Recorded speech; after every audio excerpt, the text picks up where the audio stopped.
Anyway, dumako muna tayo sa usaping China at Taiwan conflict, mga bossing. Oh, ano ho sabi dito ni Bersamin? Pinaghahanda po, no?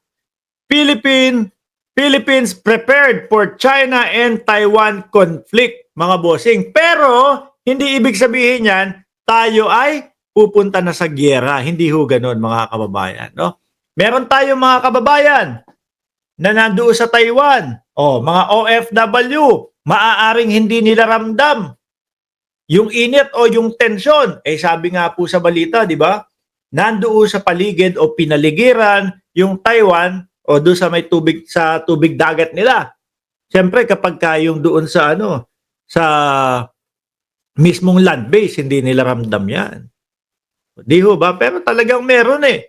Philippines prepared for China-Taiwan conflict but we are not or we're not going to war, sabi po ni Bersamin. Ano po ang ibig sabihin niya dito?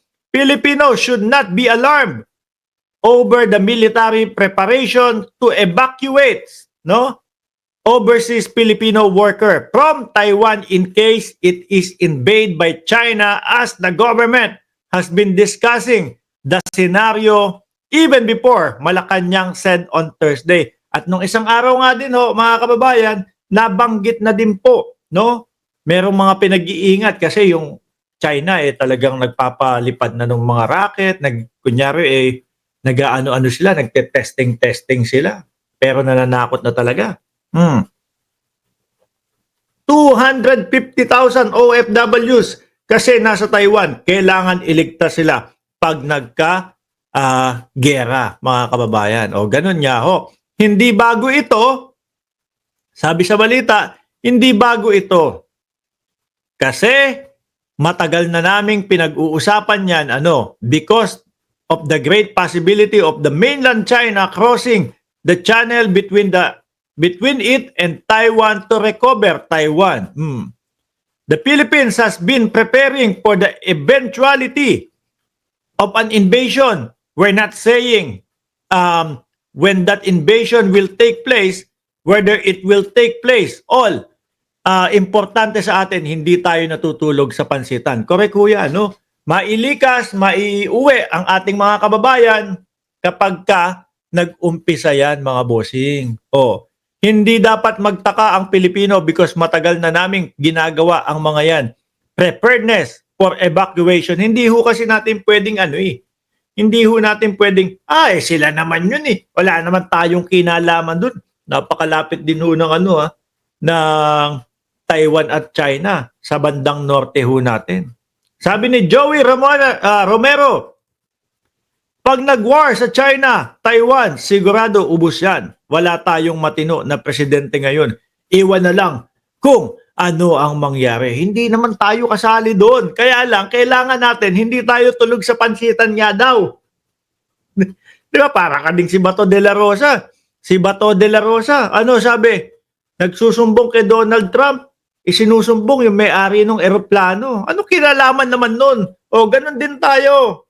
No, hindi tayo kasama doon sa gera, pero kailangan handa tayo ano man ang mangyari, mga bossing. Nasisi na naman si Pangulong Bongbong Marcos. Sabi ni Joey Romero, pag nagwar sa China, Taiwan, sigurado ubos yan. Wala tayong matino na presidente ngayon.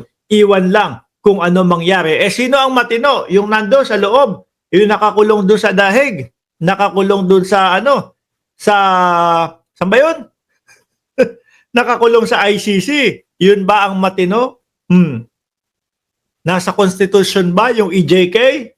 Wala naman ho, mga kababayan. Di ba?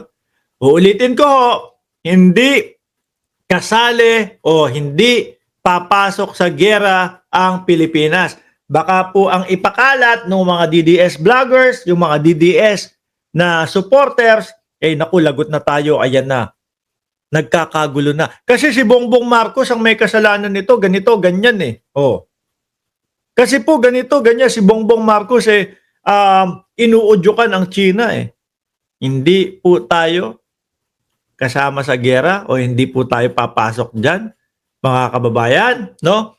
Ang tanging focus natin ay handa tayo sa anuman ang mangyari, lalo na doon sa mga kababayan natin na mga OFW na nandoon po sa Taiwan. Nabanggit nga po nung nung isang nagkomento na si Janelle, 250,000 ang ating kababayan. So kapag sumiklab na po yan, likas na po agad mga bossing, di ba? Alam nga naman pabayaan natin yun. Sabi ni Ronsky Navarro, Mark, ano yung iniinom mo? Masarap ba yan? Ano to? Milk tea. Milk tea po. No. Ano ba yung milk nito? Oat milk, tapos ayan, tsaa. Tapos may honey. Kaya lang, hindi ito kagaya nung milk tea na iniinom nyo sa Pilipinas na malamig. Ito, hot milk tea. Di ba? Tsaa, ano yung tsaa? Chamomile yung tsaa. Tapos, oat milk, tapos mayroong pampatamis na honey. Yun lang po. Kapal ha, si PBBM, di matino. Sabi ni Angeline Collado, ano pa nga ba ang sasabihin ng mga DDS? Lahat naman po isisisi niyan kay Pangulong Bongbong Marcos. Baka nga ho pati ang gyera ng sambayon ng Russia tsaka nung si Zelensky isisi kay Bongbong Marcos Di ho ba mga kababayan? Eto, dito muna ho tayo. Kanino, Mark? Hep hep, hooray! Hindi. May sinasabi ang ating Vice Presidente. Patungkol ho, mga kababayan, doon sa Team Grocery. Anong sinasabi niya dyan? BP Sara, Team Grocery, guni-guni ng kamera. Yan, ganyan na naman po yan. Mga bossing, no? Same. Pare-parehas lang po ang sinasabi ng Vice Presidente ng Office of the Vice President. Pero hindi mapaliwanag. Tinawag ni Vice President Sara Duterte na guni-guni ang panibagong listahan ng mga umano'y tumanggap ng confidential funds ng kanyang tanggapan. Ayon sa Vice Presidente, hindi nito mapapalakas ang impeachment complaint laban sa kanya. Saglit lang, bakit naman? No, sabi niya dito, bayaan na natin sila sa kanilang guni-guni. It doesn't have to be yung paniniwala nila, paniniwala rin ng buong bayan. Kami ang paniniwala namin, kung ano po yung nakasaad doon, na pwedeng gumamit ng mga, yung mga initial lang na ganito, o yung mga pangalan na ganyan. Pero may nakaakibat na pagpapaliwanag o hiwalay na envelope na pagpapaliwanag. Wala naman ho silang pinapakitang mga pagpapaliwanag, mga bossing.